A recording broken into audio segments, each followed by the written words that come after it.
Okay, so here I'm going to be going over the different games that were in the video games Strong Bad email. There are four of them, and then there is also the Pigs on Head game, which is unrelated to the email, but I'm going to be going over that at the end also, just because it was released shortly after the email was. So the first one on here is called Secret Collect, and as you can see, it is kind of terrible looking, but that's sort of the point, so yeah. It's basically just an Atari 2600 game, but like even more simple than most of those were. You control a red dot, which apparently looks kind of like Strong Bad, and you pick up some yellow things that apparently look nothing like him. Throughout the levels, there are little blue dots, or blue squares rather, that you can pick up. They will make your character move faster when you do so. However, if you do pick one up, they will not appear in later levels, basically. There's like a limit to how many you can collect throughout the entire game. So there is a bit of strategy actually involved in that.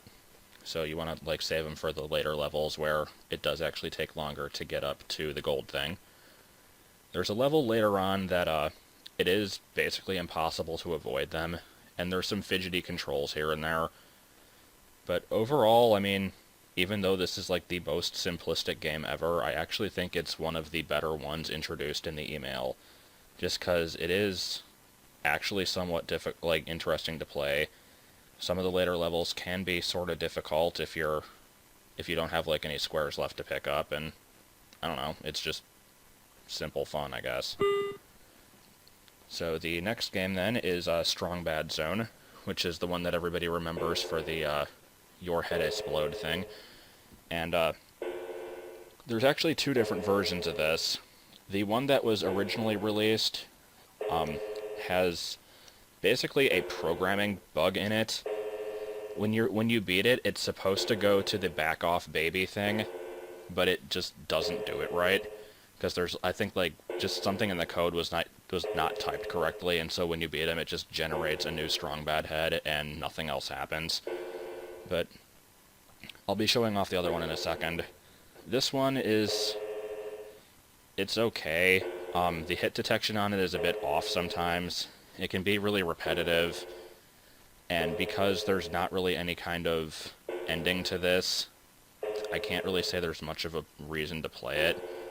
Especially since you don't have any lives, so it's not even a thing where it's like you keep going until you lose all your lives, try to get a high score. They basically just the game ends when you decide it to end. But anyway, that was the original game. The other one was released several years later on. I should probably actually look up when that was. Specifically to play on the Wii Internet browser using the Wiimote as a controller. And so the controls are different, obviously. You basically just point on the screen where you want the character to move and where to point the shield. This one does have background music. Strong Bad actually makes a noise when you hit him. And the controls seem better, surprisingly. It's like basically trying to get the square thing to bounce off at the angle that you want it to just seems to work better in this one for some reason. I don't know. And then, of course, this one actually does have the proper ending. And so, when you beat him, the game restarts, and there you go. It still doesn't have too much of a point, but it's at least better than the original one. Okay, so for the third game here, Thy Dungeon Man, I will be doing this in actual live commentary, because this one has slightly more substance than the others. Not much. But, anyway, this is the text adventure one. And I don't know, I always thought this one was pretty funny. It's very, very short, but it gets the point across at least. So, as you'd expect, you just kind of type in the things that you want to do, and I'm going to show off some of the stranger things that you can type in here, like dance. It would help if I... okay. There's dance, there's sniff. Let's see what else is there. I have a notepad file open. Let me see what these say. Most of these are just like things that you can't do, like get tree. See, there's no tree, so it says that. And then like give cake. You don't have a cake. So yeah, just crap like that. Then you can also type die, and then that'll happen. So let's actually, like, try to play this legit. We'll go north first. Well, actually, yeah, let's just get the scroll. Get ye scroll. Wasn't that exciting. Let's get the scroll again. Let's look at the scroll now that it's gone. Okay, so let's just look at the room again in general. So there is a flask, as we should know from the actual email, so let's get ye flask. Now see, this part's actually kind of disappointing because it gives you a reason why you can't get the flask, whereas in the email it just doesn't tell you why. But anyway, if you keep trying to get the flask, it'll eventually do something. So yeah, that's what happens when you get ye flask. So let's just go north to the parapets, whatever the hell those are. No, it's, I don't know. So apparently this was an inside joke because there was a text adventure that, I think it was Mike, I don't remember which one of the brothers it was. One of the brothers was playing and it had parapets and they had to, like, get a dictionary to look up what those were, thinking that this would help them, and it's just like a castle wall. It doesn't actually help at all. So here's what happens when you try to get the rope. It glows a mustard red and smells like a public privy. And then as you die, you wonder what parapets are. So let's just play this normally now. We'll get the scroll again, because it gives you, like, a point. And we're not going to get the flask, so let's just go south. Let's look. We'll look at trinket. Okay, and just look in general. Get the trinket. Oh boy, it's a bauble. Now let's get the dagger. Okay, get dagger. Okay. You can keep doing this. I guess this was found out from people decompiling the game, but this is actually a reference to another Strong Bad email that was never really released.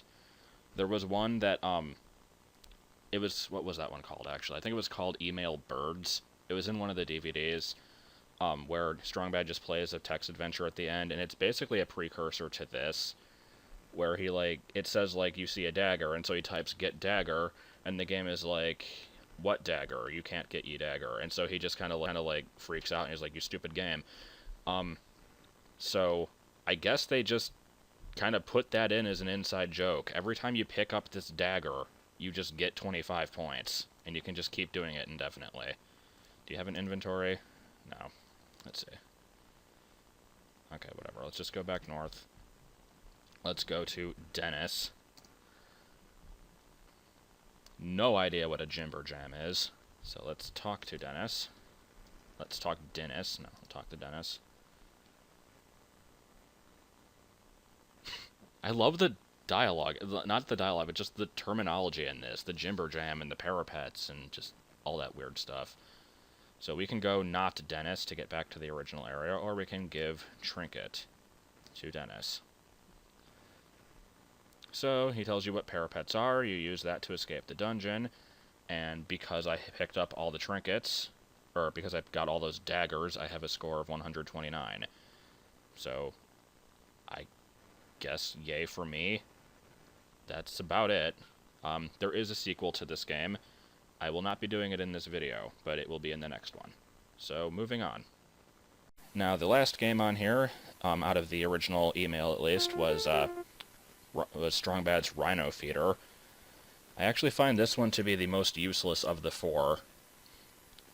This one does have a definite ending point, at least, unlike Strong Bad's own, but it's just not really that fun to play. I was actually, like, playing it legitimately here for a while. I felt like I had been playing it for, like, a pretty good amount of time without, like, actually missing any. Basically, the goal here is you deliver the food to the Rhino, and then if there's no food when he tries to eat it, then, like, you get a strike, and when you get 3 strikes, he runs you over. So I kept going without getting any strikes, and I'm like, man, I've been playing this for a really long time. I look over at my recording time, and it's only been 3 minutes. And so, yeah, I did not take me very long to get bored of this one, so I kind of just intentionally died at the end. And I guess I should also point out that apparently this is very similar to a minigame from Chrono Cross. I have not played that, so I can't say from experience, but I know this because of the, like, real-world references section in the Homestar Wiki. And now, unrelated to all of this is the Pigs on Head game. This one, kind of, well, very much like Thy Dungeon Man, has a very, very tenuous link to the rest of the Homestar site. In this case, it was originally seen in a fast-forwarded sequence in the email that was, like, the one that was just called 2 emails. It just fast-forwards, and you see Strongbad playing it for, like, a couple seconds, and then it skips to something else. Like, here's the clip.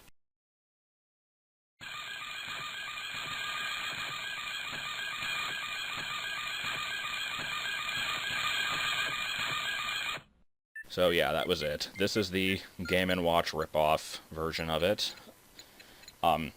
It's actually more fun than you would expect. I don't plan on ever really going back to play this again, but for the time that I did play it to record this, it was at least somewhat entertaining.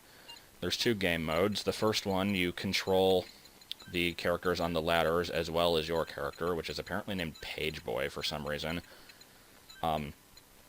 So yeah, you move them up and down the ladder to pick up the pigs. It's not too difficult.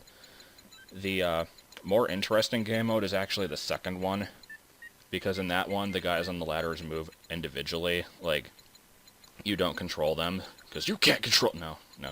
They just kind of move up and down on their own. And so, it actually does become pretty difficult to manage your stack, I guess. Because you have to, like, try and time it so that they'll be, like, going down to pick up your stack, and do this before another pig hits the ground. So, like I said, kind of interesting. Nothing too huge, but I don't know, what would you expect? And that's about it for this video. There is another game that was released very shortly after the rest of these, called Thy Dungeon Man 2. And I will be getting to that next time. Since that one is a lot more in-depth than any of these games, it will be getting its own video.